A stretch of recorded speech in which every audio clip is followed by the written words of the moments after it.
Parlons peu, parlons pub. Le podcast qui donne la parole à ceux qui font la pub. Chez Nouvelle Vague, nous sommes convaincus que la publicité n'est pas qu'un truc de pubard. Bien au contraire. Producteurs, productrices, chercheurs et chercheuses, ingénieurs, scientifiques, designers et artistes, depuis toujours, la publicité mobilise des talents et savoir-faire multiples pour donner vie aux marques.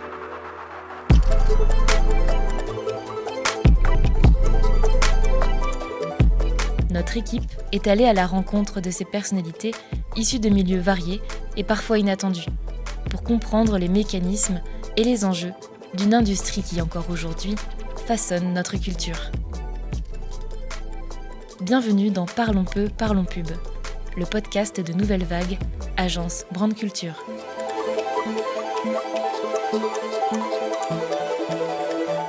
Enquête sur le sound design par Claire Gallic. Épisode 1. C'est quoi le son ? Le réveil sonne. Les voix des journalistes de ma radio préférée résonnent dans la salle de bain. Le café coule. Le clavier d'ordinateur s'active. Mail, Messenger, tweet. C'est un tourbillon de sons. Dès les premiers instants de ma journée, un rituel sonore s'installe. Le son fait entièrement partie de ma vie. J'y suis tellement sensible qu'à l'écoute des premières notes d'une publicité, je peux vous dire quelle marque se cache derrière. J'ai donc voulu enquêter, comprendre pourquoi le son avait une sorte de super pouvoir. J'ai découvert qu'il y a des gens très intéressants qui réfléchissent à ça, des chercheurs qui y dédient leur vie, des artistes qui composent des mélodies, des marques qui y associent leur ADN. J'ai parlé avec Cécile Léoger, alias De Laurentiis, qui est productrice et créatrice de musique électronique. Elle a notamment composé le thème de la dernière pub EDF. Elle aussi est sensible au son. Elle aussi mémorise certains jingles. C'est-à-dire qu'il y a des marques, on peut les citer, on s'en souvient parce qu'on a un logo qui est fort ou on connaît cette marque, mais à partir du moment où une marque a une vraie identité sonore, c'est un plus parce qu'on cite la marque et on a la musique qui vient tout de suite. Donc je trouve que c'est encore plus fort pour ancrer une marque dans la mémoire, quoi. C'est quand l'association avec la musique, évidemment. Quand on parle de chanteur, on va avoir une mélodie qui nous vient tout de suite, une chanson qui va prendre le dessus et je trouve que pour les marques, c'est pareil. Tim tam tadam. Voilà. On sait tout de suite ce que c'est. Alors là, je me suis dit que oui, clairement, on sait tout de suite ce que c'est. Vous avez trouvé ? Ça m'a fait penser à une reprise de ce jingle par un artiste. Cet artiste, c'est David Gilmour, le guitariste et chanteur des Pink Floyd. Il a enregistré les quelques notes du jingle publicitaire de la SNCF quand il était en gare d'Aix-en-Provence. En rentrant, il a composé un titre à partir de celui-ci.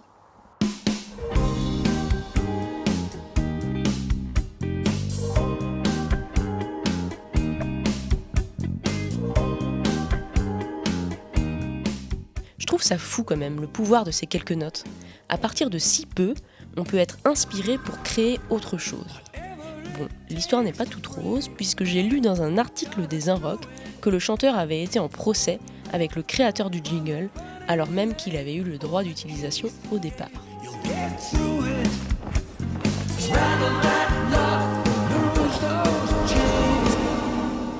Tout ça pour dire que le son fait vraiment partie de nos vies. Comme je vous le disais, certaines personnes y dédient tout leur temps, explorent les connexions avec d'autres disciplines ou métiers. Roland Cahen, designer sonore et enseignant-chercheur à l'École nationale supérieure de création industrielle Les Ateliers, fait partie de ces passionnés. Comme disait Pierre Schaeffer, il y a un lien inextricable entre l'expérience sonore et l'expérience humaine. Et que le son, c'est la vie, donc il faut du son pour vivre. Mais si on abuse de sa liberté sonore dans les relations qu'on a aux autres, ou si on ne travaille pas avec les autres pour s'entendre et pour créer non pas une harmonie, parce que j'aime pas ce mot-là, mais une qualité d'expérience et une communication, il suffit pas de faire du design, il faut le faire ensemble. Le son, c'est la vie. D'ailleurs, on a tous des sons récurrents qui font partie de notre vie. Vous en avez sûrement qui vous viennent à l'esprit instantanément, non ? Il y a même des sons qui sont culturellement ancrés dans notre quotidien. Vous avez regardé votre téléphone. Je suis quasiment certaine que celles et ceux qui ont un iPhone ont jeté un œil à leur smartphone.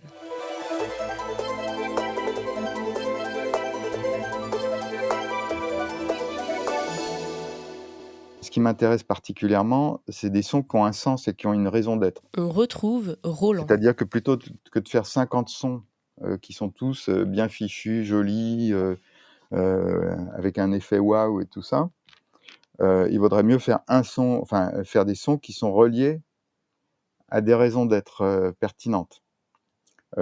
Par exemple, qui utilisent des métaphores qui nous permettent de retrouver leur référencement, ou qui construisent ces métaphores, parce qu'il y a aussi une acculturation qui se fait. C'est-à-dire que, par exemple, il y a des sons qui sont rentrés dans la culture courante internationale, hein, pas universelle, mais par exemple, tous les gens qui utilisent des ordinateurs ou des ordinateurs Mac, au moins, connaissent le bruit de la poubelle, quoi. Le froissement de papier, et puis le bruit, la résonance du fond de la poubelle vide. Bon, ça s'associe. Il y a comme ça des constructions qui se produisent, mais souvent, ça marche mieux quand on a des références clairement identifiées. Les sons de la culture courante sont partout. Ils transmettent des messages qui sont compris même sans un mot. C'est un véritable langage. Par exemple, en France, quand on entend une ambulance, on sait qu'il faut se décaler sur la route pour qu'elle puisse se frayer un chemin. La sonnette nous alerte que quelqu'un est à notre porte. J'ai même lu un jour que des entreprises comme Danone travaillaient le son de leur pot de yaourt pour qu'il soit agréable quand on va chercher ses dernières cuillères au fond. Plus j'y pense, et plus je me rends compte que le son nous permet de dialoguer avec les objets, ou plus largement avec notre environnement. Mais sommes-nous tous sensibles au même son ? Qu'est-ce qui fait qu'un individu mémorise un son plus qu'un autre ?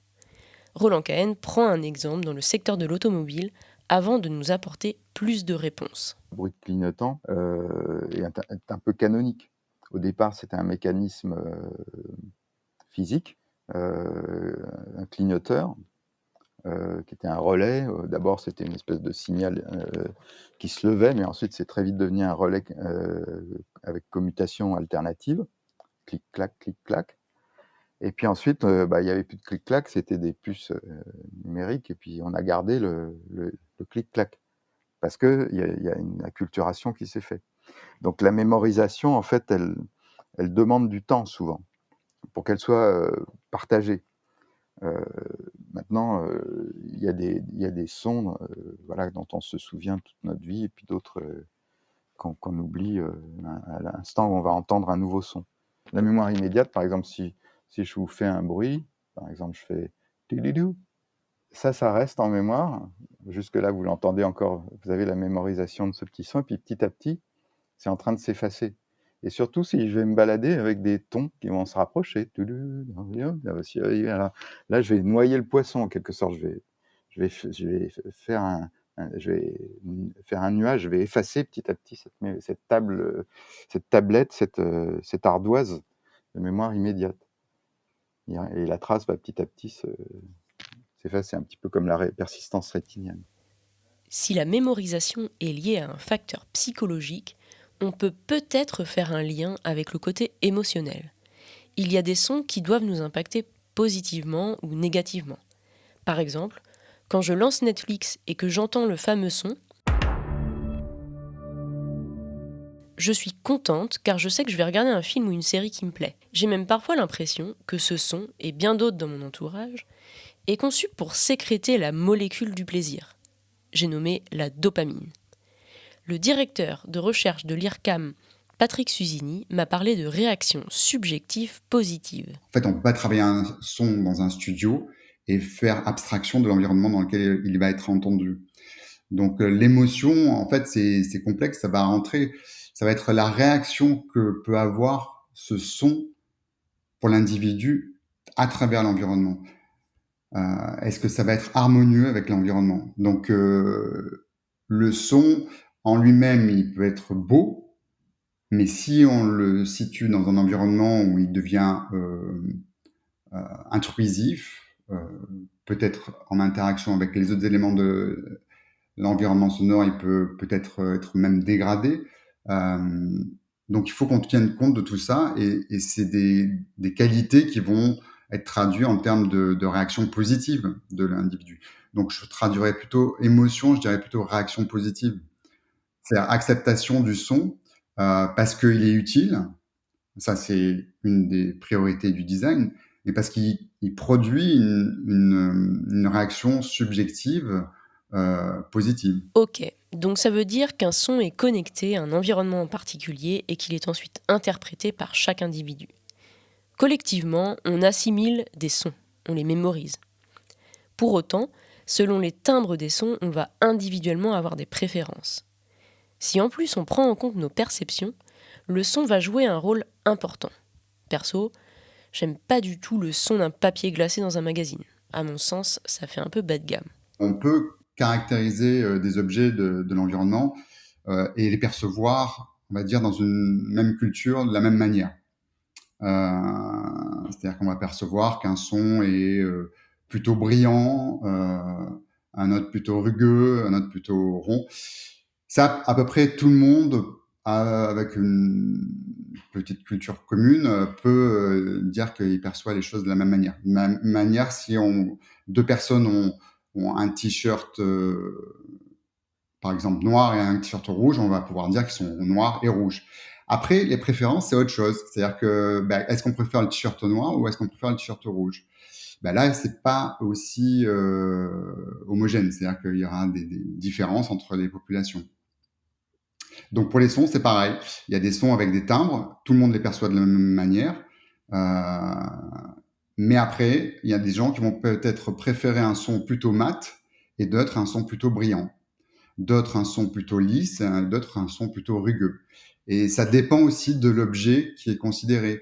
Si par exemple dans l'automobile, vous êtes dans le cas de voitures, on va dire plutôt, vous achetez une voiture plutôt sportive, vive, donc vous allez peut-être préférer un son qui émerge avec une certaine rugosité, par exemple. Dans le monde de la publicité, certaines marques jouent franchement avec toutes ces variables. Certaines crient leur nom, d'autres utilisent des chansons connues, d'autres encore y associent simplement quelques notes plus douces. J'ai alors demandé à Nicolas Duperron, cofondateur de l'agence Chut on vous écoute, une agence de sound design, comment les marques choisissaient leur camp. Là, c'est aussi au client qu'il appartient de choisir en fait entre le niveau d'élégance et on va dire de finesse qu'il recherche versus un côté extrêmement efficace et peut-être plus réclame. Et encore une fois, c'est pas péjoratif quand je dis ça, mais on a tous en tête Optique 2000 ou c'est la MAF. Et là, on voit tout de suite que la recette, elle est assez simple. Elle est de dire le nom de la marque sur une... Alors souvent, c'est chanter le nom de la marque sur un petit air de musique. Parfois, c'est un air connu. Ça renforce encore une fois l'efficacité. Et donc là, il est évident que si on vous crie dans l'oreille Optique 2000 10 fois par jour, il n'y a même pas besoin d'associer la marque au logo. Le nom est dans le logo et inversement. Donc, c'est évidemment très efficace. Mais le travers, c'est qu'on est sur une utilisation assez violente, entre guillemets, enfin, en tout cas très réclame. Et donc, un certain nombre de marques vont vouloir sortir de ça. Franchement, je ne sais pas pour vous, mais j'ai appris beaucoup de choses sur le son à travers ces échanges. Ça me donne envie de pousser l'enquête plus loin pour comprendre comment est-ce que les marques intègrent le son à leur territoire d'expression et à leur expérience client. Comment est-ce qu'elles créent une identité sonore ? Pourquoi ? Et avec qui ?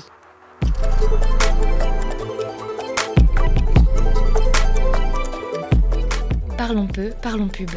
Un podcast produit par l'agence Nouvelle Vague et le studio Belle Écoute, à retrouver chaque mois sur votre plateforme d'écoute préférée. À très vite pour la découverte de nouveaux talents de la pub.